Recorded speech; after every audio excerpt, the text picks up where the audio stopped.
Bienvenidos nuevamente a nuestra cita de todos los domingos a las 10 de la mañana, nuestra escuela dominical de la Iglesia El Redentor en la ciudad de Miami. Estamos desde la semana pasada iniciando un estudio del Antiguo Testamento titulado La historia del Antiguo Testamento. Es un panorama de todos los libros del Antiguo Testamento y de las grandes historias que allí se gestaron. La semana pasada estuvimos viendo La gran historia comienza.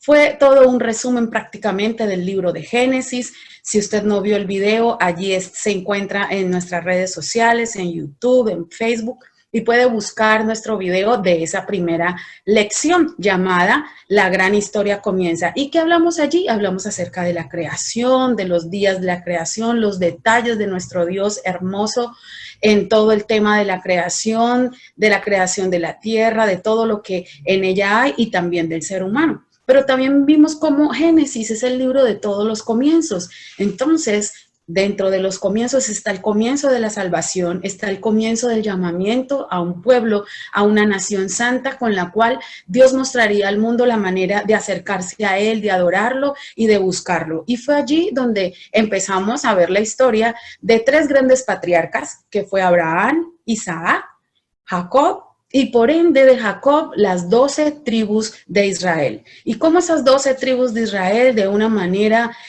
manejada siempre por la voluntad perfecta de Dios, llegan a través de José, el hijo menor de Jacob, a Egipto.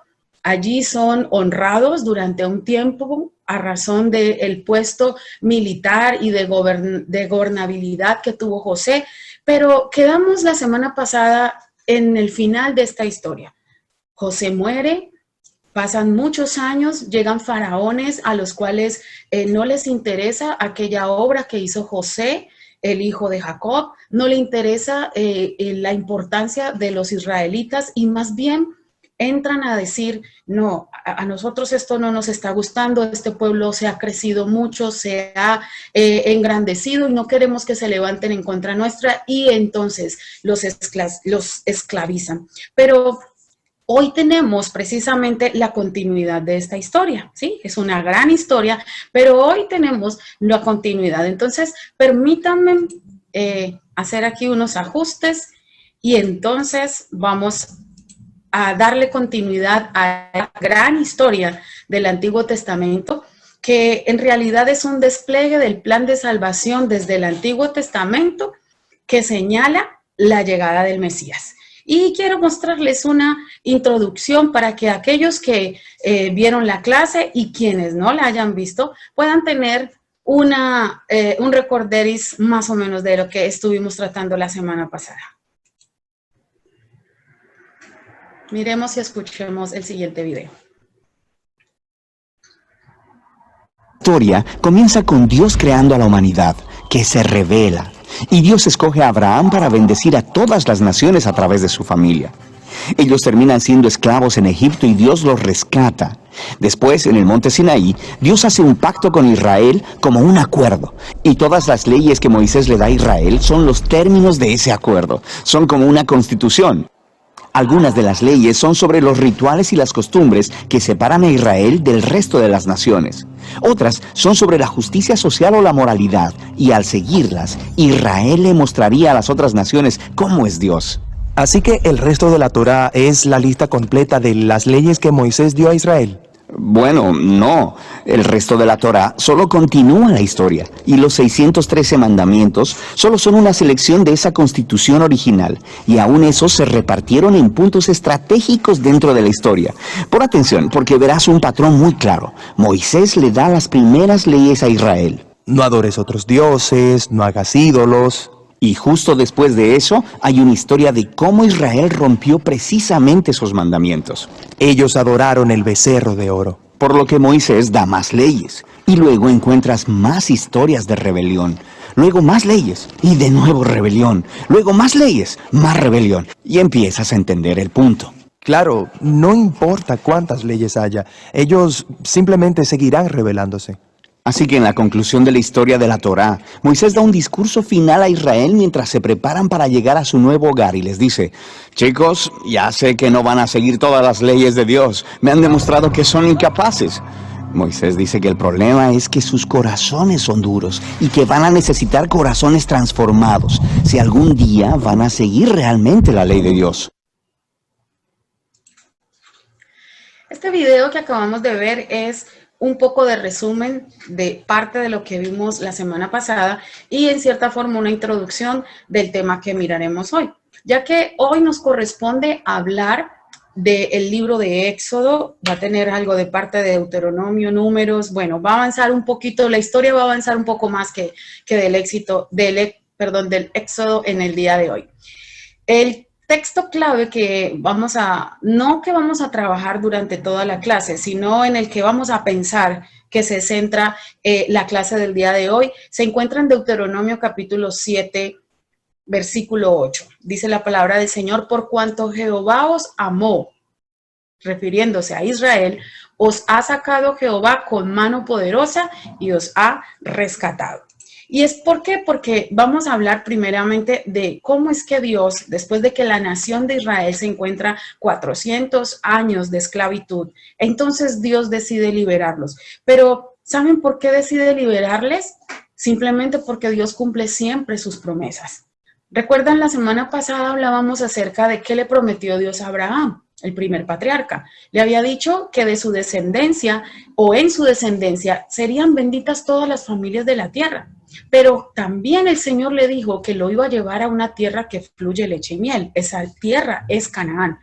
Y efectivamente Dios llevó a Abraham a Canaán. Allí se desarrolló luego la vida de Isaac, de Jacob, y la historia termina ellos regresando a Egipto y perdiendo la tierra de Canaán por la hambruna que hubo. Pasados 400 años, nadie iba a reconocer que esa tierra se las había entregado Dios a ellos.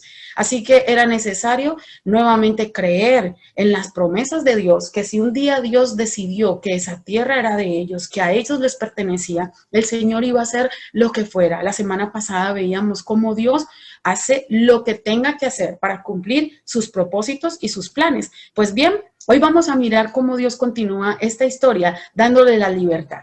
Y lo primero para darle la libertad es que Dios escoge un líder.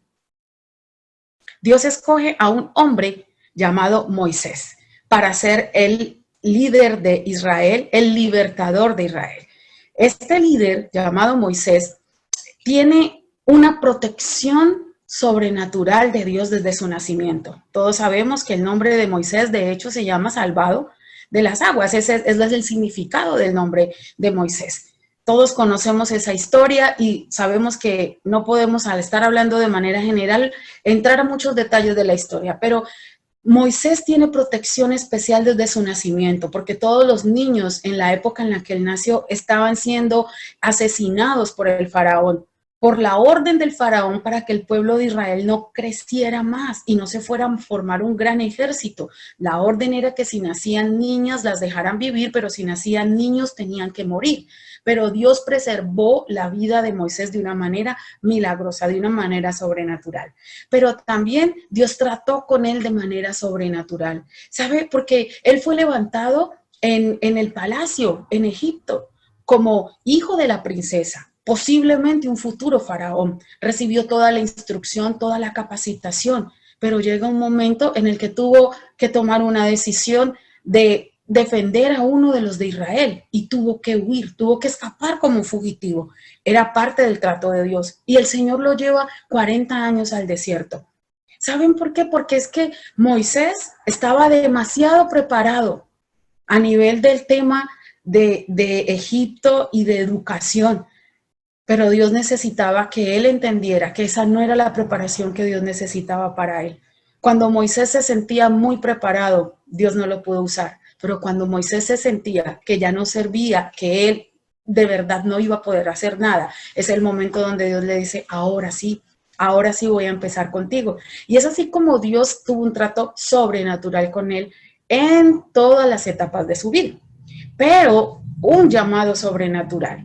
Cuando tú lees la historia de Moisés, por allá Éxodo capítulo 4, y una zarza ardiendo, se aparece el ángel de Jehová en medio de una zarza ardiendo, llama a Moisés, él se encuentra en ese momento cara a cara prácticamente con el Señor. Quítate las sandalias de tus pies porque el lugar que pisas santo es. Se encuentra con el Dios Todopoderoso, con el gran yo soy, en un llamado sobrenatural como el que nadie más vivió, porque Dios es un Dios de relaciones personales, individuales, y que no necesitan que se repliquen o que se repliquen.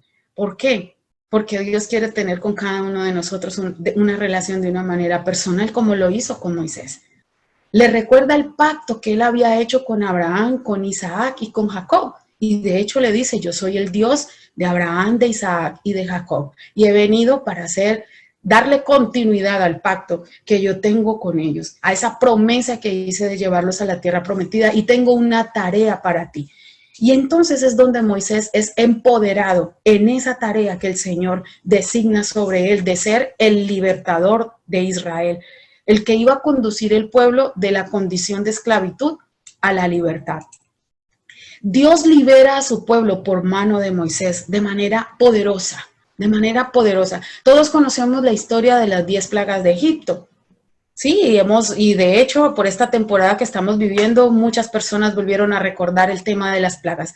Pero hay algo que yo quiero enfatizar en estas plagas, y es que la razón por la cual Dios utilizó el elemento que utilizó en determinada plaga y en otra sí y en otra no, tiene que ver con los dioses de Egipto.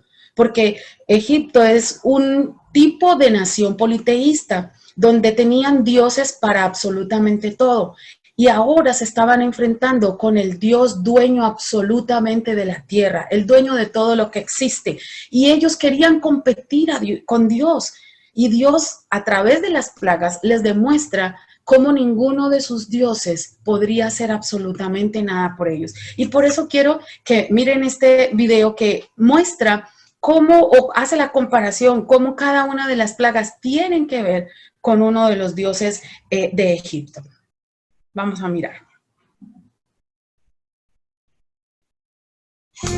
Número 1. La sangre en el río Nilo. El dios Num. Siendo que este río tenía la protección de Num, hombre con cabeza de carnero, fue inundado de sangre, provocando que fuese completamente inservible y eliminando toda clase de vida que había en él, mostrando así que el Dios de Moisés era más poderoso. Número 2. La plaga de las ranas, la diosa Eket. Esta diosa era una mujer con una cabeza de rana, representaba la fecundación y la reencarnación. Siendo Dios el único que tiene dominio sobre la vida y la muerte, a esta diosa le fue desechado su poder en cuanto Dios sobrepasó los límites de su dominio. Número 3. La plaga de los piojos. El dios Heb. Este representaba al dios de la tierra. Cuando fue mandada esta plaga a Egipto, Dios dijo: golpea el polvo de la tierra y se convertirán en piojos, demostrando que la tierra tenía un solo Dios y ese era el Dios de Moisés. Número 4. Las moscas. El dios Kepri. Esta plaga se piensa que solamente eran moscas, pero según estudios fue una plaga de algunos insectos, como tábanos, moscas y escarabajos, que eran representados por Kepri, que según su mitología era el dios de la vida eterna. Sin embargo, al tener un poder mayor que él, Dios nos muestra que él es el único que tiene la vida eterna a través de Jesucristo. Número 5. La peste del ganado. La diosa Hathor. Mitad mujer, mitad vaca, esta diosa protegía la ganadería y era conocida como la Señora de las Estrellas, destruyendo su soberanía y haciendo descubierto que Dios es el que hizo los cielos y las estrellas con una sola orden. Número 6. La plaga de las úlceras, dios Imhotep. Según la mitología egipcia, este era el dios de las sanidades y las curaciones, que no pudo responder a esta plaga que enfermó a todos los egipcios, mostrando que solo Dios tiene el poder para sanar, ya que Él es nuestro sanador. Número 7. La tormenta de granizos, dios Set. Una tormenta muy larga, con rayos, truenos, lluvia torrencial y granizo fue enviada para destruir la adoración de Set, que era el dios de las tormentas y la protección de las cosechas, mostrando así el poderío de Dios en la plenitud de los cielos. Número 8. La plaga de las langostas, la diosa Isis. Esta era la protectora del cultivo contra las langostas y de la fertilidad de la tierra, conocida también como la Reina Madre. Fue destituida de su poder por Dios al no poder detener esta plaga, haciendo así que todo el cultivo se perdiera. Número 9. La plaga de las tinieblas. El dios Ra.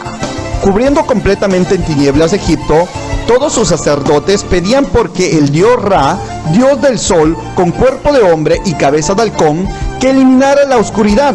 Pero no fue así, ya que Dios es el único con poder de traernos de las tinieblas a la luz admirable. Número 10. La plaga de la muerte. El dios Anubis. Este dios con cabeza de chacal, o lo que aparentaba un perro negro salvaje, protegía de la muerte a los faraones egipcios. Sin embargo, una vez más, Dios muestra su omnipotencia a través de la derrocación de este dios. Estas 10 plagas representan la derrota de los dioses egipcios. Dios hizo manifiesto todo esto en Éxodo 12:12, y ejecutaré mi juicio en todos los dioses de Egipto, confirmando así su grandeza en voz del pueblo de Israel. Dios confirmó su grandeza sobre el pueblo de Israel, demostrándoles que Él era el que los iba a sacar de Egipto con mano poderosa, pero también sobre el pueblo de Egipto, para demostrarles cómo su confianza en esos dioses que tenían todas esas formas y que tenían toda esa adoración de parte de ellos, no pudo hacer nada por ellos con estas 10 plagas. Pero aparte de liberar al pueblo de Israel, que era el principal propósito, al traer las 10 plagas, la última plaga, que es la muerte de los primogénitos, deja para el pueblo de Israel instaurada una de sus fiestas solemnes, que es la fiesta de la Pascua, ¿sí? Esa fiesta de la Pascua fue instaurada por Dios perpetuamente como un orden para los judíos. Así lo dice Éxodo a partir del versículo 24 en el capítulo 12.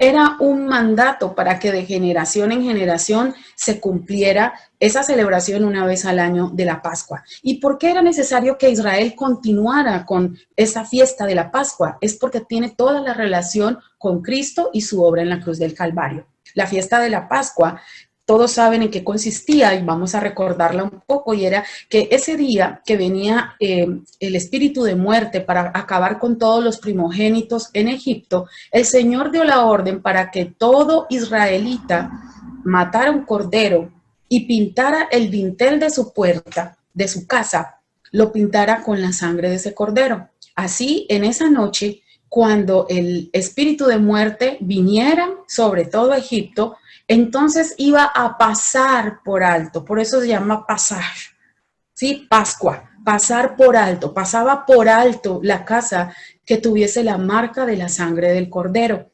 Y ese espíritu de muerte siguió y mató solamente a quienes no tenían en su casa la sangre del cordero. ¿Saben? Eso tipificaba, sin saberlo, el pueblo de Israel, lo que años más adelante el Mesías iba a hacer, que era morir en la cruz del Calvario, derramar su sangre preciosa para ser libres de la muerte. El día de la Pascua para los judíos fue un día maravilloso porque fueron librados de 2 cosas. Una, de la muerte física. Ese día murieron todos los primogénitos, no solamente de las personas, sino inclusive del ganado, de las bestias, de todo lo que era el primogénito murió. Pero en el pueblo de Israel no hubo ni una sola muerte, porque el Señor los libró con mano poderosa, porque el Señor los libró de la muerte por la sangre de ese cordero.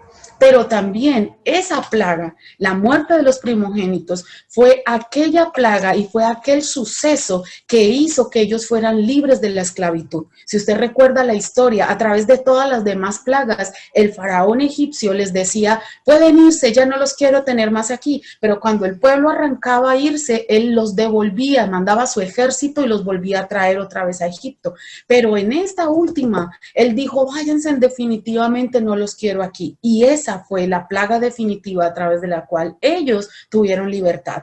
Así que la Pascua para los judíos significaba libertad de la esclavitud y significaba libertad de la muerte. Fueron librados de la muerte. Y eso es lo que hizo el Señor Jesús en la cruz del Calvario por ti y por mí. Nos libertó de la esclavitud del pecado y nos ha libertado o nos ha librado de la muerte eterna. Por eso la Pascua tipifica a Cristo. Por eso Cristo muere después de la Pascua. Se celebra la Pascua y el día siguiente Él muere. ¿Por qué?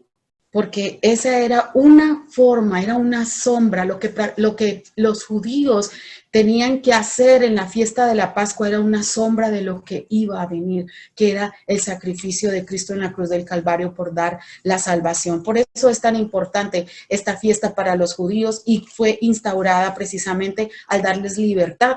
¿Por qué? Porque Dios en la formación de esta nación, de este gran pueblo, también trae libertad a través de esa obra maravillosa del Señor. El pacto que Dios establece con ellos, después de traer libertad a ellos, los lleva al desierto. Ellos debían pasar en el desierto solamente un poco de tiempo, pero todos conocemos la historia y si no la conoces, pues entonces te invito a que leas todo Éxodo y te vas a dar cuenta, bueno, empieza a leer desde Génesis, pero pasas al Éxodo y te das cuenta cómo Dios los saca con mano poderosa de Egipto.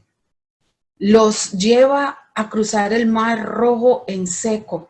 Les provee en el desierto maná, les provee agua, les provee codornices, los cuida. Dice la Biblia que de día el sol del desierto puede quemar las personas, entonces Dios colocaba una nube para que el sol no estuviera sobre ellos. Pero en el desierto en la noche el frío puede congelar a cualquiera, entonces Dios colocaba columna de fuego para que los calentara y para que ahuyentara las bestias feroces del desierto. Dios hizo tanto por ellos, pero aún así, cuando los envía a reconocer la tierra prometida, entonces 10 espías dan un mal reporte y 2 espías dan un buen reporte y el pueblo decide creerle a los que estaban desconfiando del poderío de Dios y Dios decide castigarlos. Y una diligencia, un cruzar que era aproximadamente de 2 meses se convirtió en 40 años por castigo de aquella incredulidad. Y en medio de este tiempo, pues Dios establece el pacto con Israel a través de los 10 mandamientos, a través del video introductorio. Estaba hablando de las leyes y de las razones por las cuales Dios entrega 10 mandamientos, pero el hombre los quebranta y peca de otra manera y tiene que llegar otras leyes y las siguen quebrantando y tienen que llegar otras leyes hasta llegar a las 613 leyes que tiene toda la parte de ley de los judíos. Ahora, este pacto se establece, Dios llama a su pueblo a una relación de pacto. ¿Qué significa un pacto? Significa una especie de negocio, de convenio, de arreglo entre 2 partes. Un pacto tiene que estar de 2 partes. Un pacto siempre tiene beneficios y tiene deberes. Tiene derechos y tiene obligaciones. Esa es la razón para que un pacto pueda funcionar.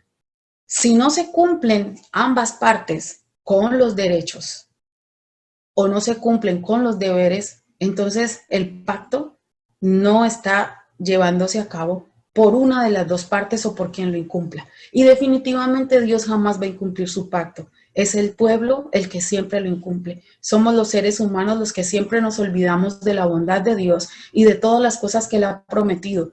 Y al principio simplemente aceptamos todo, pero después empezamos a ir por otro camino y a desviar la atención de lo que es verdaderamente importante. Y al pueblo de Israel le pasó exactamente lo mismo. Dios establece un pacto con ellos. Dios establece ese pacto a través del amor. ¿Por qué? Porque Dios, el versículo que leíamos al principio, Dios decide sacar a Israel porque había prometido sobre ellos llevarlos a la tierra prometida, pero porque los ama. Ese texto, el Deuteronomio capítulo 7, el versículo 8, que fue el que leímos al principio, menciona 2 palabras bien importantes e interesantes con respecto a la palabra amor, ¿sí? Una palabra en hebreo es ahabat, que es traducida como ese cariño, ese afecto, esa relación que hay entre un padre y un hijo, esa relación que hay entre ese papá que le da todo a su hijo porque lo ama, porque nació de él, porque además tiene una responsabilidad para con ese hijo, pero que ese padre requiere de ese hijo respeto, requiere de ese hijo obediencia, requiere de ese hijo que lo honre. Y cuando me refiero a honra, no estoy hablando de regalos ni de cosas ostentosas, aunque también hay que honrar a nuestros padres con regalos, aunque ellos crean que no nos necesitan, aunque ellos nos digan que no necesitan nada de nosotros. La Biblia tiene una promesa gigante para aquellos hijos que honran a sus padres. El honrar es respetarlos, el honrar es tener consideración con ellos, el honrar es darles de hecho un detalle, una cosa linda que no necesariamente tiene que significar muchos ceros al lado de un cheque, no. Significa ese detalle de que piensas en tu padre, que piensas en tu madre, eso es honrarlo. Y de eso se trata ese pacto que Dios hizo con el pueblo, un pacto de un padre con un hijo, un pacto de amor que Dios hizo con el pueblo, porque la salida del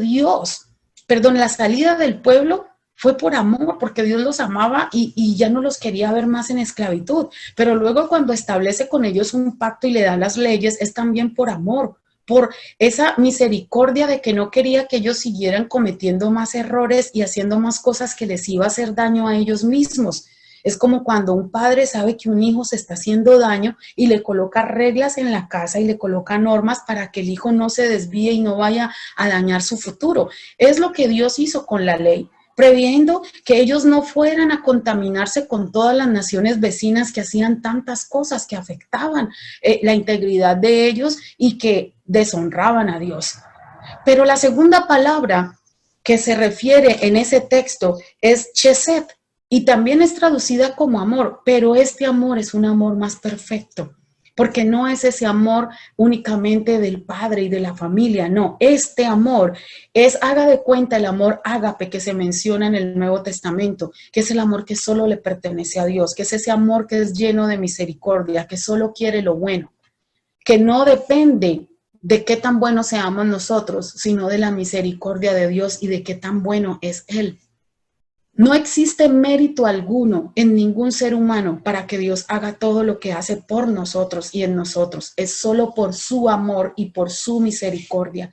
Así que este pacto establecido por Dios con el pueblo de Israel es un pacto de amor, es un pacto de misericordia, pero es un pacto que requiere obediencia, que requiere que así como se reclaman las bendiciones, se esté dispuesto a obedecer. Que así como se reclaman a Dios derechos, entonces se le diga, Señor, yo quiero obedecer, yo quiero seguir tus estatutos. Porque hoy en día en el mundo entero nos encontramos con personas reclamándole a Dios por esto o por aquello. Señor, porque hiciste esto, Señor, porque haces aquello, Señor, porque la gente se muere, Señor, porque los niños sufren, Señor, porque hay tanta violencia. Y Dios entonces termina recibiendo la queja de todo el mundo y termina para los seres humanos siendo en la cabeza de los seres humanos el culpable de toda la maldad del mundo. Pero cuando se acerca uno a estas personas a decirle, tú te quejas de todas estas cosas de Dios, pero tú obedeces a Dios, tú te has acercado a Dios, tú lo buscas, tú al menos oras, tú al menos procuras hacer algo para agradarlo. ¿Cómo reclamas derechos? ¿Cómo reclamas todas estas cosas si no te has acercado a Él y no estás dispuesto a obedecerle? No estás dispuesto a cumplir sus mandatos y sus estatutos. Y es lo que Dios hacía con Israel. Deuteronomio 28 habla de las bendiciones de la obediencia y las maldiciones de la desobediencia, porque Dios es un Dios justo y es un Dios que da y que paga a cada cual tal como ha sembrado y como lo merece. Así que este pacto que Dios establece es un pacto de amor, pero es un pacto también que requiere compromiso de ambas partes. Moisés termina su liderazgo, este gran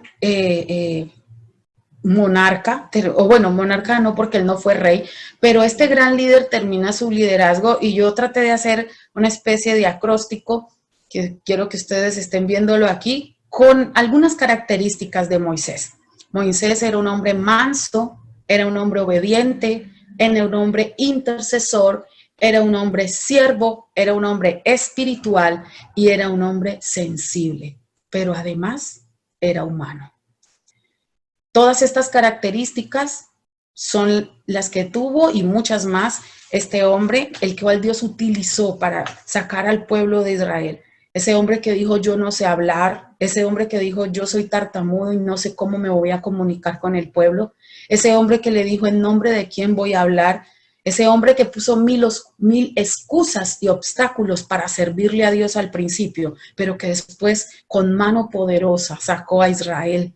Ese hombre que intercedió por el pueblo, ese hombre que estuvo dispuesto a colocarse en medio de Dios y el pueblo cuando Dios quería destruirlos por causa de su pecado. Ese hombre que le sirvió a un pueblo que aún hablaba mal de él. Ese hombre que buscaba la presencia de Dios y era tan espiritual que cuando descendía de la presencia de Dios era tal lo que había en él que el pueblo no podía ni siquiera mirar su rostro. Ese hombre con el cual únicamente Dios se encerraba en el tabernáculo de reunión para hablar y para darle las directrices, ese hombre que tuvo el privilegio de ver el dedo de Dios escribir en las tablas de la ley. Él está entregando su liderazgo. Él también cometió errores, él también cometió fallas y de hecho por una de sus fallas, por uno de sus errores, por no glorificar el nombre de Dios cuando salió agua de la peña, no pudo entrar a la tierra prometida. Pero Dios lo honró y honró su liderazgo y honró también todas aquellas cosas que él hizo.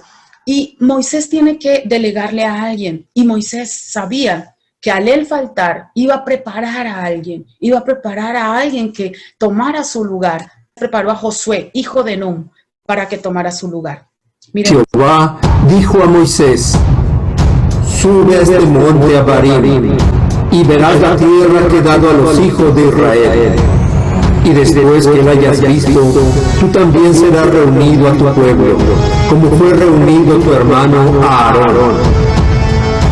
Pasaron 40 años después de que Dios les dijo a los israelitas que por su incredulidad, Él no los dejaría entrar a la tierra prometida. Dios los vio una vez más cerca de la frontera de la tierra que les había prometido. Moisés aún era su líder. Dios ya le había dicho a Moisés que no lo dejaría entrar a la tierra de Canaán. Entonces respondió Moisés a Jehová diciendo, ponga Jehová, Dios de los espíritus de toda carne, un varón sobre la congregación, que salga delante de ellos y que entre delante de ellos, que los saque y los introduzca para que la congregación de Jehová no sean como ovejas sin pastor. Y Jehová dijo a Moisés, toma a Josué, hijo de Nun, varón en el cual hay espíritu, y pondrás tu mano sobre él, y lo pondrás delante del sacerdote Eleazar, y delante de toda la congregación, y le darás el cargo en presencia de ellos. Y Moisés hizo como Jehová le había mandado, pues tomó a Josué y lo puso delante del sacerdote Eleazar y de toda la congregación. Y puso sobre él sus manos, y le dio el cargo, como Jehová había mandado, por mano de Moisés. Subió Moisés de los campos de Moab al monte Nebo, a la cumbre del Pisga, que está enfrente de Jericó, y le mostró Jehová toda la tierra de Galaad, hasta Dan. Y le dijo Jehová, esta es la tierra que juré a Abraham, a Isaac y a Jacob, diciendo, a tu descendencia la daré. Te he permitido verla con tus ojos, mas no pasarás allá. Era Moisés de edad de 120 años cuando murió. Sus ojos nunca se oscurecieron, ni perdió su vigor. Moisés murió en la cima de la montaña. El Señor no permitió que Moisés entrara en la tierra que le había prometido a Israel. Dios hace lo que dice. Al igual que todos los israelitas mayores de 20 años, Moisés y Aarón no entraron a la tierra prometida. Este fue el castigo de Dios sobre ellos por haber rehusado creer en sus palabras. De igual manera, todos los incrédulos serán separados de Dios para siempre. Y lloraron los hijos de Israel a Moisés en los campos de Moab 30 días. Y así se cumplieron los días del lloro y del luto de Moisés. Y Josué, hijo de Nun, fue lleno del espíritu de sabiduría, porque Moisés había puesto sus manos sobre él.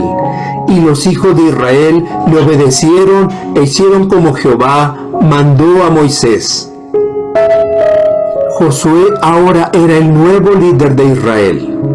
Los hijos de aquellos que no creyeron en Dios ya eran adultos. Ahora era el tiempo del Señor para llevarlos a Canaán. Aconteció, después de la muerte de Moisés, siervo de Jehová, que Jehová habló a Josué, hijo de Nun, servidor de Moisés, diciendo: Mi siervo Moisés ha muerto. Ahora pues, levántate y pasa este Jordán, tú y todo este pueblo, a la tierra que yo les doy a los hijos de Israel. Yo os he entregado, como lo había dicho a Moisés, todo lugar que pisare la planta de vuestro pie. Nadie te podrá hacer frente en todos los días de tu vida. Como estuve con Moisés, estaré contigo. No te dejaré, ni te desampararé.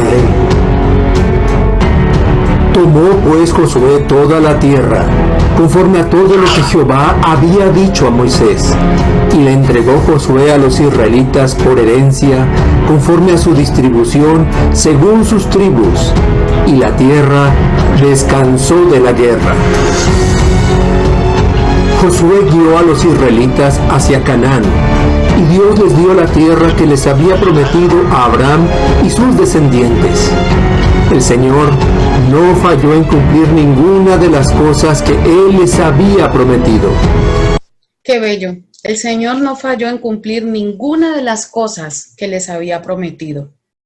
Les entregó la tierra de Canaán completamente, y Josué tuvo la tarea, como lo veíamos en el video, de dividir la tierra y de entregarle a cada uno por posesión para que con su familia, por familias, por tribus, pudieran poseer la tierra y distribuirla. Dios encargó grandes cosas a Josué, ¿sí? Distribuir la tierra, administrar y liderar a los judíos en toda esa travesía. Están esas historias maravillosas en Josué del cruzar el río Jordán también en seco, de la destrucción de las murallas de Jericó, cómo fueron conquistando cada una de las naciones, cada una de las tierras.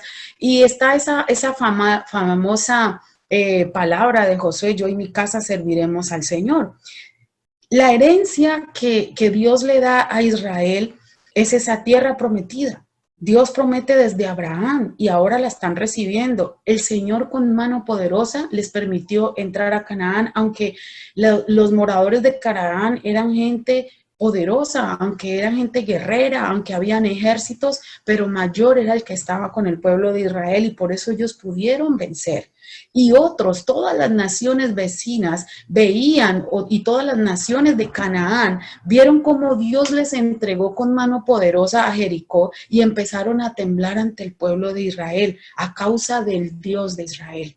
Los moradores de Canaán reconocieron que el dueño de toda la tierra era Jehová de los ejércitos, era el Señor Dios de Israel. Había una cosmovisión, una idea, una idiosincrasia de todos los pueblos del Medio Oriente, y es que ellos tenían dioses regionales. Y tal región le pertenecía a tal dios y tal región le pertenecía a tal otro dios. Pero con la conquista de Canaán, todos esos pueblos se dieron cuenta que el pueblo de Israel iba en nombre no de un dios regional, iba en nombre del Dios de toda la tierra, del dueño de todo lo que existe. Y mientras Dios estaba respaldando al pueblo de Israel en manos de Josué, nadie les pudo hacer frente. Todas las palabras que Dios le dijo a Josué, todas se cumplieron. Y temieron al pueblo cuyo Dios es el Señor. Qué bonito. Dios respaldó su palabra mientras el pueblo cumplió, mientras el pueblo fue obediente. Esa herencia de Israel, firmada y realizada, Dios le recuerda al pueblo a través de Josué. Josué tiene una larga charla con ellos, un largo discurso, y les recuerda a ellos que esa promesa que Dios les había dado a través de Abraham se cumplió y que ahora estaban en posesión de la tierra. Y da aquella frase famosa en donde él dice, pero yo y mi casa serviremos al Señor. ¿Por qué? Porque ahora ya estaban todos, ya no estaban en el desierto, ya no estaban como nómadas, ahora estaban posesionados de su tierra. Iban a empezar a cosechar, iban a empezar a hacer ciudades, iban a empezar a hacer todo lo que Dios les prometió. Y desde la Torá, desde la ley, Dios les había dicho, cuando ustedes entren a la tierra que yo les daré, ustedes van a hacer esto, y le da todas las instrucciones, ¿sí? Y dentro de esas instrucciones, obviamente, era seguir siendo fieles a Dios. Y aquí es donde Josué les dice, yo ya los traje hasta aquí, ya dividí la tierra, pero ustedes son responsables cada uno, el padre de cada tribu, el director de cada tribu, de continuar ese servicio, porque yo y mi casa serviremos al Señor, es lo que les dice Josué. Pero, ¿qué sucede? Inmediatamente Josué muere, ¿sí? Lastimosamente, no todo Israel siguió el ejemplo de Josué y de su familia.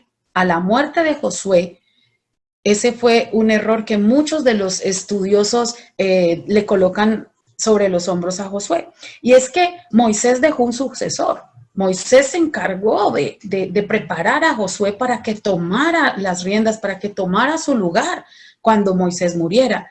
Pero la Biblia no nos narra que Josué dejara ningún sucesor, que Josué preparara a alguien para que quedara liderando a toda la nación o a todos los pueblos. No, Josué no dejó sucesor, y a la muerte de Josué, mire lo que sucede. Jueces capítulo 17, versículo 6 dice, en aquellos días no había rey en Israel, o sea, ya no había quien los mandara, y tampoco Israel todavía tenía rey, y cada uno hacía como bien le parecía.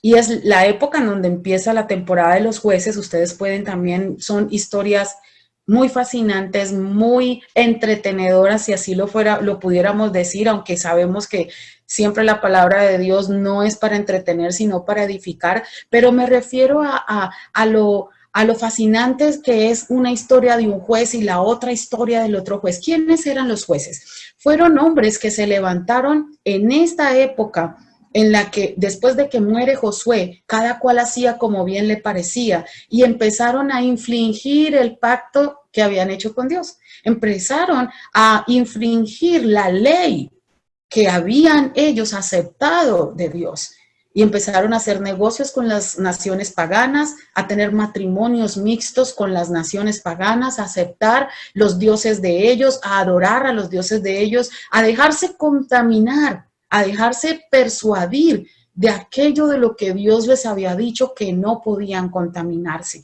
Entonces, cuando ellos hacían negocios con las naciones paganas, con los pueblos paganos, que son todo ese grupo de los feos que leíamos al principio, jebuseos, jebeseos, eteos, filisteos, entonces esos pueblos se levantaban en contra de ellos y venían y los subyugaban, les colocaban cargas pesadas, les colocaban impuestos y hasta querían casi esclavizarlos. Se levantaban los reyes o los líderes de las naciones paganas y venían a dañar a Israel. Entonces Israel ahí sí clamaba al Señor y decía, Señor, por favor, ayúdanos, perdónanos, hemos abandonado el pacto, hemos pecado contra ti. Y Dios en su misericordia levantaba un juez. De allí viene la historia de los jueces.